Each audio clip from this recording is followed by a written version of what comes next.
Hello, कैसे हो आप सब। Welcome to my YouTube channel Jindal chemistry classes. I hope कि आप सब अपने आने वाले मास्टर कैडेट और लेक्चरर कैडेट केमिस्ट्री के लिए बहुत अच्छे से प्रिपेयर कर रहे हो। आपको जैसे पता ही है कि आपका जो प्रीवियस रिक्रूटमेंट थी 4161 मास्टर कैडेट की, तो उसमें हर सब्जेक्ट के कैंडिडेट्स को स्टेशन अलॉट हो चुके हैं। साइंस कैंडिडेट्स को भी आपका 16 और 17 को स्टेशन अलॉट कर दिए गए हैं। जल्दी ही उनकी ज्वाइनिंग हो जाएगी। तो ये आपकी जो नेक्स्ट रिक्रूटमेंट है उसका जो प्रोसेस है वो जल्दी ही स्टार्ट कर दिया जा सकता है आपके डिपार्टमेंट की तरफ से। तो मैं तो आपको यही कहूंगा कि अपने मास्टर कैडर या जो भी लेक्चरर कैडर के लिए प्रिपेयर कर रहे हैं तो वो अपनी स्टार्टिंग अब बहुत ही अच्छे तरीके से स्टार्ट कर दीजिए, सो दैट जब भी आपका एग्जाम आए आप पहली बार में ही उसको क्वालिफाई कर जाना। बिकॉज आज के टाइम पे कॉम्पिटिशन बहुत ज्यादा हार्ड हो चुका है। जैसे कि आपको पता है, ये जो आपकी मास्टर कैडर की पोस्ट है that is group C post, और इसके लिए आई थिंक अब पंजाबी का पेपर भी कंपलसरी हो जाएगा। तो बहुत से स्क्रीनिंग टेस्ट अब आपके इसमें इंक्लूड होते जा रहे हैं। तो दिन ब दिन आपका जो एग्जाम का लेवल है वो भी टफ होता चला जा रहा है। तो आपको अपनी प्रिपरेशन उस लेवल तक करनी है कि जैसे भी क्वेश्चंस एग्जाम में आए, जैसे भी जिस भी टॉपिक से क्वेश्चन पूछा जाए, हर एक टॉपिक आपका क्रिस्टल क्लियर होना चाहिए। क्योंकि जब तक कंसेप्ट क्लियर नहीं होगा तब तक आप पेपर को बहुत अच्छे तरीके से अटेम्प्ट नहीं कर पाओगी। पेपर को अटेम्प्ट ऐसे करो कि पेपर में आपका जो नाम है वो फर्स्ट मेरिट लिस्ट में ही आ जाए, ताकि आपको कोई डाउट ना रहे अपनी जॉब के रिगार्डिंग, अपनी सिक्योरिटी लाइफ को सिक्योर करने के रिगार्डिंग। ठीक है।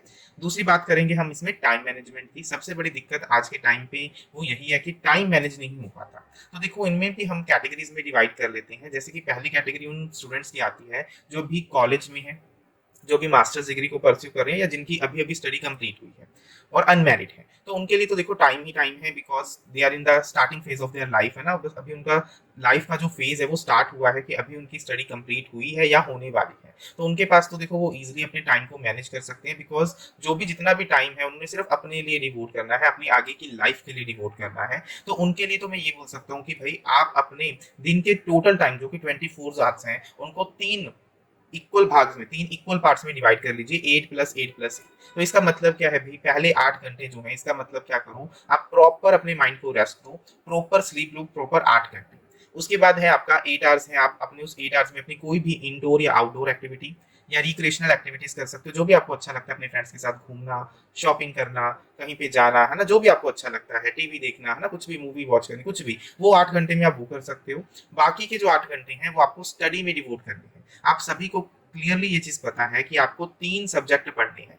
तो 8 घंटे 3 सब्जेक्ट है, पर घंटे मतलब पर सब्जेक्ट आपको 2.5 आवर्स तो देने ही देने हैं। और इसी में आपको मैनेज क्या करना है, साथ में जो आपका करंट जो आप पढ़ रहे हो वो तो पढ़ना ही है, पर जो चीज आप पिछला पढ़ चुके हो उसको रिवाइज भी करना है। अब रिवीजन का क्या टेक्निक है, रिवीजन के लिए टेक्निक होती है आपकी 1 to 4 टेक्निक। 1 to 4 technique. अब 1 to 4 टेक्निक का देखो मतलब क्या है। 1 to 4 टेक्निक का मतलब क्या है, मान लीजिए कोई चीज आपने आज पढ़ी, तो उसको कल दोबारा पढ़ी, एक दिन के बाद पढ़ी। वन का मतलब एक दिन के बाद उसको दोबारा रिवाइज कीजिए।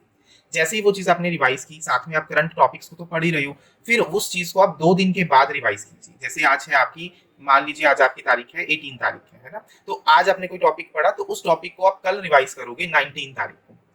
जो टॉपिक करंट चल रहे हैं बेटा वो तो आपके इंक्लूड होते ही जा रहे हैं, रिवीजन की बात कर रहा हूँ। तो 19 को वो जो टॉपिक आपने 18 को पढ़ा वो टॉपिक आप 19 को दोबारा रिपीट करोगे।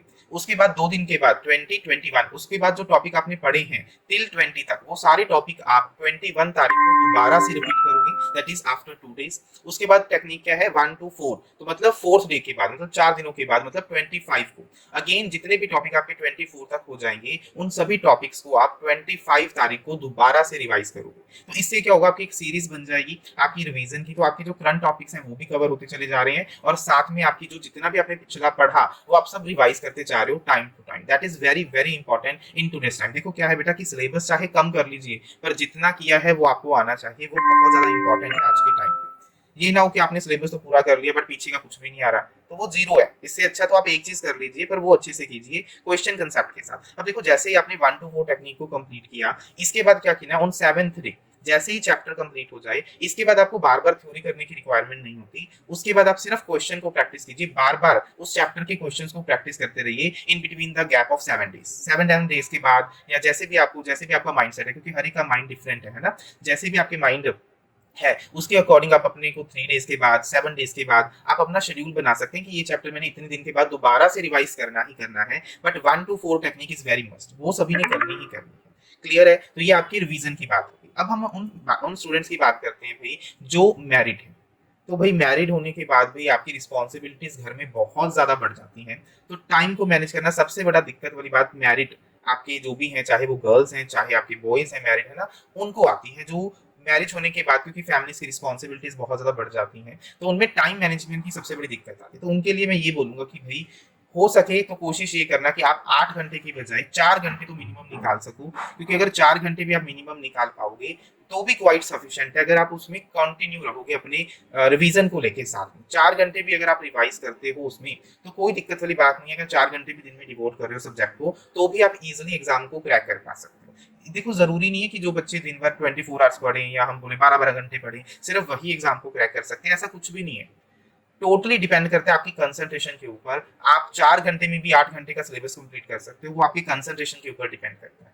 ठीक है, तो भाई रिवीजन का कंसेप्ट तो वही रहेगा आपके ऊपर भी 1 to 4 का, बस टाइम आपको थोड़ा सा मैनेज करके चलना पड़ेगा। अब आपको 8 घंटे नहीं दे सकते तो मिनिमम 4 घंटे तो आपको देने ही पड़ेंगे। तो इस तरह से टाइम मैनेज करके आप अपने आप को अकॉर्डिंग टू एग्जाम प्रिपेयर कर सकते हो विद रिवीजन के साथ। जैसे ही बेटा देखो chapter complete, question practice is must. Question तो प्रैक्टिस करने ही करने हैं। अपने यूट्यूब चैनल के ऊपर मैंने केमिस्ट्री के लगभग 5 से 6 चैप्टर कंप्लीट करवा दिए हैं।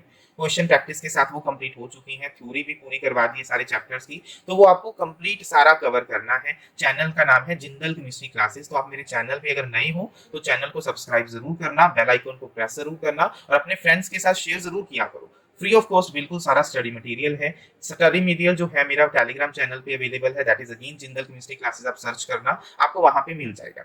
जो भी बच्चे पेड बैच लेना चाहते हैं तो पेड पूरा का पूरा पेड बैच अवेलेबल है। टेस्ट सीरीज चल रही है आपकी, जो टेस्ट सीरीज होगी वो ऑनलाइन हो रही है, चैप्टर वाइज टेस्ट हो रही है। एक चीज का ध्यान रखना, कोई भी बच्चा अगर सेल्फ स्टडी कर रहा है, मैं बोलता हूँ सेल्फ स्टडीज मस्ट है ना, बट कई बच्चे ऐसे होते हैं उनको नहीं पता चलता कि हमें कितना कहाँ से क्या पढ़ना है। उसके लिए फिर मैं रिकमेंड करता हूँ कि भाई आप हमारा कोर्स बाय कर लीजिए। तो कोर्स बाय करने में आपको टॉपिक वाइज सारा कंटेंट, सारे नोट्स मिल जाएंगे। आपको क्या करना है, जो बच्चे सेल्फ स्टडी कर रहे हैं उनको ये चीज मैं जरूर बोलूंगा कि टेस्ट सीरीज जरूर बाय करो, बिकॉज टेस्ट सीरीज में आपका चैप्टर वाइज टेस्ट हो रहे हैं और हर एक टेस्ट का जो आपका है वो ऑनलाइन टेस्ट होगा। उसकी सोल्यूशन वीडियो मिल रही है प्रॉपर और हर एक क्वेश्चन को कंसेप्ट के साथ सिखाया जाता है। तो हर एक टेस्ट को बनाया भी इस तरह से जाता है, मैं इस तरह से डिजाइन करता हूँ हर एक टेस्ट को कि उन टेस्ट के द्वारा, एक टेस्ट के द्वारा आपका कंप्लीट चैप्टर रिवाइज हो जाए। तो जिन बच्चों ने टेस्ट सीरीज को ज्वाइन करना है वो मेरे गिवन व्हाट्सएप नंबर 8566007006 पे कांटेक्ट कर सकते हैं, टेस्ट सीरीज को ज्वाइन कर सकते हैं। टेस्ट सीरीज जो है वो आपकी टिल मास्टर कैडेट एग्जाम तक चलती रहेंगी, कंटिन्यूस टेस्ट होते रहेंगे उनमें। तो आप अपने फ्रेंड्स के साथ भी इस चीज को शेयर करो। पूरा बैच अगर आप ज्वाइन करना चाहते हो तो उसका जो पूरे बैच का प्राइस है विद टेस्ट सीरीज वो 5000 रुपीज है। That is very minimum price. तो आप पूरे बैच को भी ज्वाइन कर सकते हो, जिसमें आपको पूरे नोट्स, पूरे आपका जितना भी सिलेबस है सब कुछ कवर मिलेगा। असाइनमेंट होंगी, असाइनमेंट का सोल्यूशन वीडियो होगा, टेस्ट होंगे, ऑनलाइन टेस्ट चल रहे हैं, टेस्ट के सोल्यूशन वीडियो भी आपको मिलेंगे। बट इंपॉर्टेंट है टाइम को मैनेज करना और टेस्ट देना। जो भी बच्चे सेल्फ स्टडी कर रहे हैं, सेल्फ स्टडी में अगेन बोलता हूँ बहुत ही अच्छी बात है बेटा, बट सेल्फ स्टडी के बाद अपने आप को टेस्ट करना कि जो आपने पढ़ा क्या सच में वो आपको आ रहा है, या जितना आपने पढ़ा क्या वो क्वाइट सफिशिएंट है आपके एग्जाम के लिए। तो उसके लिए टेस्ट का देना बहुत ज्यादा जरूरी है। और हमारी टेस्ट सीरीज, ये मैं दावे के साथ बोल सकता हूँ कि हमारी टेस्ट सीरीज 100% सक्सेसफुल होगी आपके रिजल्ट के लिए। तो इसी तरह चैनल के साथ जुड़े रहिए। इसी तरह की जो अपडेट्स हैं या आपके लिए मोटिवेशंस, जो कैसे टाइम मैनेजमेंट, रिवीजन कैसे करनी है, इसी तरह की जो वीडियोस हैं वो आपके लिए मैं अपने यूट्यूब चैनल के ऊपर लेके आता रहूंगा। Thank you for watching this video.